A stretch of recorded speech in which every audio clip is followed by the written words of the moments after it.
Welcome to news 9 TV. నేను మీ Satya. Today speed news.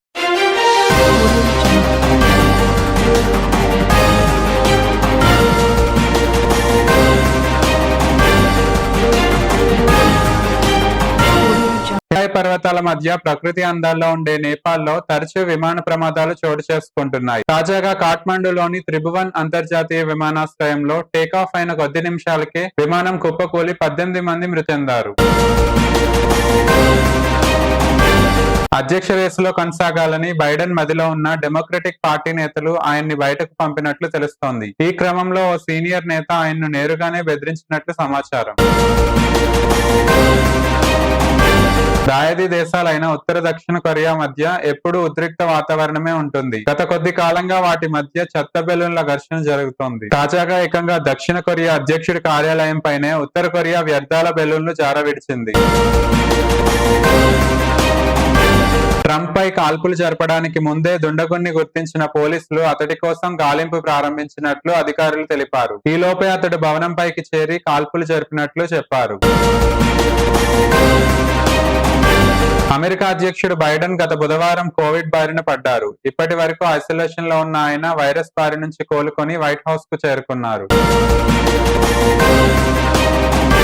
AIDS వ్యాధి చాప కింద నీరులా విస్తరిస్తూ ఉందని ఐక్యరాజ్య సమితి తన తాజా నివేదికలో హెచ్చరించింది. సగటున నిమిషానికి ఒకరు దాని దెబ్బకు ప్రాణాలు కోల్పోతున్నారని ఆవేదన వ్యక్తం చేస్తుంది. 2023 ముగిసిన నాటికి ప్రపంచవ్యాప్తంగా దాదాపు 4 కోట్ల మంది ఎయిడ్స్ కారక హెచ్ఐవి వైరస్ తో జీవిస్తున్నట్లు తెలిపింది. 90 లక్షల మందికి పైగా హెచ్ఐవి బాధితులు చికిత్స ఏదీ తీసుకోవడం లేదని తెలిపింది. UNAIDS ఈ మేరకు కీలక నివేదిక విడుదల చేసింది. ఉక్రెయిన్ రష్యా యుద్ధం మొదలై 2 ఏళ్లు దాటేస్తుంది. ఎప్పుడు ముగుస్తుందో తెలియని పరిస్థితి నెలకొంది. మరోవైపు ఉక్రెయిన్ నుంచి ప్రతిఘటన తీవ్రంగా ఉండటంతో రష్యా పక్షాన కూడా ప్రాణ నష్టం తీవ్రంగానే ఉంది. ఈ నేపథ్యంలో యువత సైన్యంలో చేరేలా ప్రోత్సహించేందుకు క్రెమ్లిన్ సరికొత్త ప్రణాళిక సిద్ధం చేస్తుంది. మాస్కో యువత సైన్యంలో చేరితే 1.9 మిలియన్ రూబల్ సైనింగ్ బోనస్ కింద ఇస్తామని ఆ నగర మేయర్ నెర్గీ ప్రకటించారు. ఆర్థిక మంత్రి నిర్మలా సీతారామన్ ప్రవేశపెట్టిన బడ్జెట్ లో విపక్ష పార్టీలు పాలించే రాష్ట్రాలపై వివక్ష చూపారని ఇండియా కూటమి ధ్వజమెత్తింది. ఎన్డీఏ ప్రభుత్వ వైఖరికి వ్యతిరేకంగా పార్లమెంటు లోపల వెలుపల నిరసన వ్యక్తం చేసింది. అయితే ఈ ఆరోపణలపై ఆర్థిక మంత్రి నిర్మలా సీతారామన్ ధీటుగా స్పందించారు. రాజ్యసభలో ప్రసంగించిన ఆమె బడ్జెట్ ప్రసంగంలో అన్ని రాష్ట్రాల పేర్లు చెప్పలేమంటూ విపక్షాలను దుయ్యబట్టారు. నీట్ పరీక్ష రద్దు కోరుతూ దాఖలైన పిటిషన్లపై మంగళవారం సుప్రీంకోర్టులో విచారణ సందర్భంగా అనూహ్య ఘటన చోటు చేసుకుంది. అవకాశం కల్పిస్తామని చెప్పినా తన వాదనలు వినాలని పిటిషనర్ల తరపు న్యాయవాది మాథ్యూస్ జె నడంబూరా పదే కోరడంతో ప్రధాన న్యాయమూర్తి జస్టిస్ డివై చంద్రచూడ్ తీవ్ర ఆగ్రహం వ్యక్తం చేశారు. కోర్టును నడిపే విధానంపై తమను న్యాయవాదులెవరూ ఆదేశించలేరని స్పష్టం చేశారు.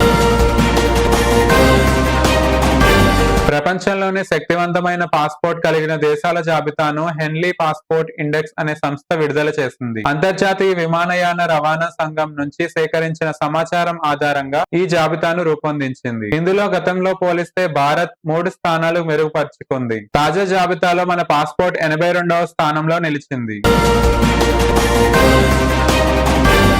నీట్ యూజీ 2024 పరీక్షను మళ్లీ నిర్వహించాల్సిన అవసరం లేదని సుప్రీంకోర్టు స్పష్టం చేసింది. ప్రశ్నపత్రం లీక్ అయిందని, చాలా చోట్ల అవకతవకలు జరిగాయని, పరీక్షను రద్దు చేయాలని కోరుతూ దాఖలైన పిటిషన్లను కొట్టేసింది. ఈ మేరకు మంగళవారం ప్రధాన న్యాయమూర్తి justice DY Chandrachud, justice JB Pardiwala, justice Manoj మిశ్రాలతో కూడిన ధర్మాసనం తీర్పు ఇచ్చింది. ప్రశ్నపత్రం వ్యవస్థీకృతంగా లీక్ అయినట్లు చెప్పడానికి రుజువులు లేవని స్పష్టం చేసింది. దేశవ్యాప్తంగా 4750 కేంద్రాల్లో ఈ ఏడాది మే 5న నిర్వహించిన ఈ పరీక్షకు 23.33 లక్షల మంది విద్యార్థులు హాజరయ్యారు. జూన్ 14న ఫలితాలు విడుదలైన అనంతరం ప్రశ్నపత్రం లీకేజీ అవకతవకలపై పలువురు అభ్యర్థులు సుప్రీంకోర్టును ఆశ్రయించారు.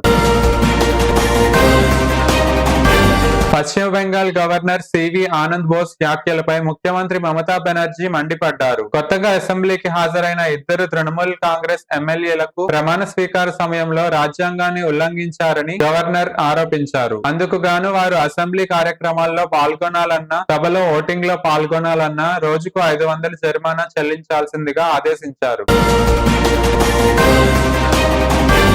కేంద్ర బడ్జెట్ లో రాష్ట్రానికి జరిగిన అన్యాయంపై తెలంగాణ శాసనసభలో చర్చ జరిగింది. ఈ సందర్భంగా సీఎం రేవంత్ రెడ్డి, బారాస ఎమ్మెల్యే కేటీఆర్ మధ్య మాటల యుద్ధం చోటు చేసుకుంది. అవగాహన రాహిత్యంతో కేటీఆర్ సభను తప్పుదోవ పట్టిస్తున్నారని రేవంత్ అన్నారు. కీలకమైన చర్చ జరుగుతున్నప్పుడు కేసీఆర్ ఎందుకు రాలేదని సీఎం ప్రశ్నించారు. మాకు జవాబు చెప్పండి చాలు, మీకు కేసీఆర్ అవసరం లేదు అని కేటీఆర్ వ్యాఖ్యానించడంతో సీఎం రేవంత్ ఆగ్రహం వ్యక్తం చేశారు. సింగరేణిని ప్రైవేటీకరించే ప్రసక్తే లేదని కేంద్ర ప్రభుత్వం స్పష్టం చేసింది. లోక్సభ ప్రశ్నోత్తరాల సమయంలో కాంగ్రెస్ కు చెందిన పెద్దపల్లి ఎంపీ అడిగిన ప్రశ్నకు కేంద్ర మంత్రి సమాధానమిచ్చారు. సింగరేణి ప్రైవేటీకరణ ఆలోచన కేంద్రానికి లేదని తెలిపారు. దేశంలో ఏ బొగ్గు గనిని ప్రైవేటు పరం చేయాలన్న ఆలోచన లేదని వివరించారు. సింగరేణి ప్రైవేటు పరం చేయాలంటే 51% వాటా ఉన్న రాష్ట్ర ప్రభుత్వం నిర్ణయమే ప్రధానమని పేర్కొన్నారు. తెలంగాణలో స్కూల్, కళాశాల బస్సులు ప్రమాదం జరగకుండా తీసుకుంటున్న చర్యలపై శాసనసభలో మంత్రి పొన్నం ప్రభాకర్ మాట్లాడారు. స్లాట్ బుక్ చేసుకుని ఆన్లైన్ లో బస్సులతో పాటు డ్రైవర్లు, అదనపు డ్రైవర్లు, అటెండర్లకు కౌన్సిలింగ్ ఇచ్చాకే ఫిట్నెస్ సర్టిఫికెట్లు ఇస్తున్నామని, కేంద్ర రాష్ట్ర ప్రభుత్వాల చట్టాలకు అనుగుణంగా 15 సంవత్సరాలు దాటిన వాహనాలను స్క్రాప్ కిందకి తీసుకుని బస్సులు నడవకుండా చర్యలు తీసుకుంటున్నామన్నారు. ఖమ్మం జిల్లా పాలేరులో గత విద్యా సంవత్సరం ప్రారంభించిన ఇంజనీరింగ్ కళాశాలకు 100 కోట్లు మంజూరు చేయాలని జేఎన్టీయూహెచ్ ప్రతిపాదించింది. ఈ మేరకు వర్సిటీ రిజిస్ట్రార్ ఆచార్య కె వెంకటేశ్వరరావు మంగళవారం రెవెన్యూ శాఖ మంత్రి పొంగులేటి శ్రీనివాస్ రెడ్డిని కలిసి ప్రతిపాదనలు అందజేశారు. ముఖ్యమంత్రి రేవంత్ రెడ్డి దృష్టికి తీసుకెళ్లి నిధులు మంజూరు చేయిస్తానని మంత్రి హామీ ఇచ్చారు.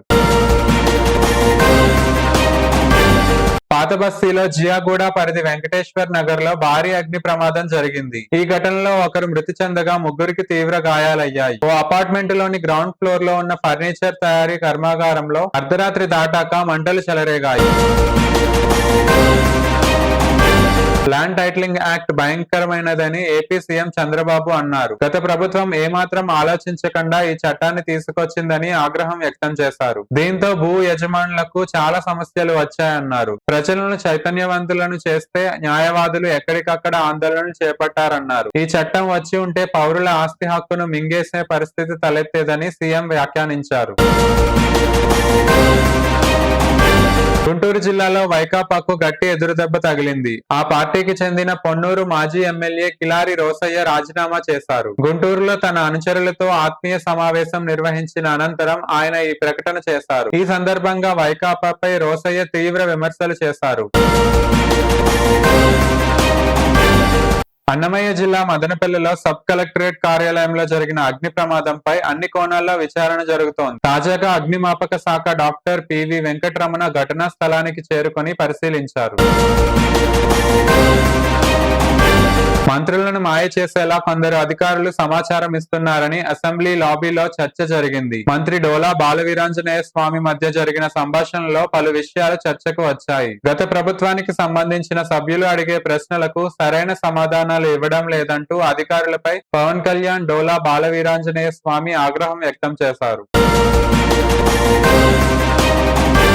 అనంతపురం పోలీస్ స్టేషన్ కు వచ్చారు. అక్కడ నిరసన తెలిపేందుకు తాడిపత్రి నుంచి సుమారు 150 వాహనాల్లో అనుచరులతో పిఎస్ వద్దకు చేరుకున్నారు. తమపై నమోదు చేసిన అక్రమ కేసులను ఆధారాలు చూపించాలంటూ పోలీస్ స్టేషన్ ఎదుట జేసీ ఆందోళనకు దిగారు.